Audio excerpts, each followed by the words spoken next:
Hello friends, तर हे जे मी बॅटर बनवलं आहे इडलीचं आहे आणि या बॅटरपासून एकदम परफेक्ट मऊ सॉफ्ट लुसलुशीत अशी इडली बनते, एकदम बाहेरच्यासारखी. हे पहा, पीठ इतकं छान फर्मेंटेशन झालं आहे मस्तपैकी. रात्रभर याला मी ढक्कन लावून ठेवलं होतं आणि खूपच छान फुललं आहे. आणि आता मी इकडं सांबारची तयारी करत आहे. तर सांबारसाठी मी तुरीची डाळ 1-2 शिट्ट्या घेतल्या आहेत. 2 शिट्ट्या घेतल्यानंतर मी बाकीच्या भाज्या यामध्ये ॲड केल्या आहेत. भाज्यामध्ये पंपकिन सीड, कांदा, टोमॅटो, वांगं आणि हे ड्रमस्टिक म्हणजे शेवग्याची शेंग, या सगळ्या भाज्या मी छान अशा एकत्र करून ह्याला परत अजून 2 शिट्ट्या घेणार आहे. आणि ही शेपूची भाजी डब्यासाठी, आणि इडली फक्त नाश्त्यालाच खातात आमच्याकडं. आणि मुलाने मी आमचं चालू असतं दिवसभर, यांना दिवसभर खायला नाही आवडत, मग यांना डबा द्यायचा होता. डब्यासाठी शेपूची भाजी आणि भाकरीच दिली होती. आणि छान हा जर घरचा कढीपत्ता मी टाकून फोडणी दिली ना सांबारला, एवढा छान टेस्ट येतो ना, इतका छान कढीपत्त्याचा वास येतो. माझ्याकडे जे लावलेला कढीपत्ता आहे. आणि सांबार मसाला फोडणी देण्यासाठी मी फक्त सांबार मसाला आणि थोडंसं लाल तिखट टाकलं होतं, कारण रोहनला जास्त तिखट आवडत नाही.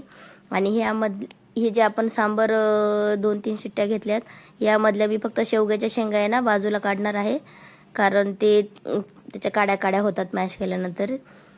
आणि मग जे बाकीचं आहे ह्याला आपण छान असं मॅशरनी मॅश करून घेणार आहोत. तर तुमच्याकडेही इडली सांबार मुलांना खूप आवडतं का? माझ्याकडं रोहनना तर माझ्या इतकं आवडतं की तो दिवसभर इडली आणि सांबारच खातो. त्यासाठी मला थोडं जास्तीचंच बनवावं लागतं.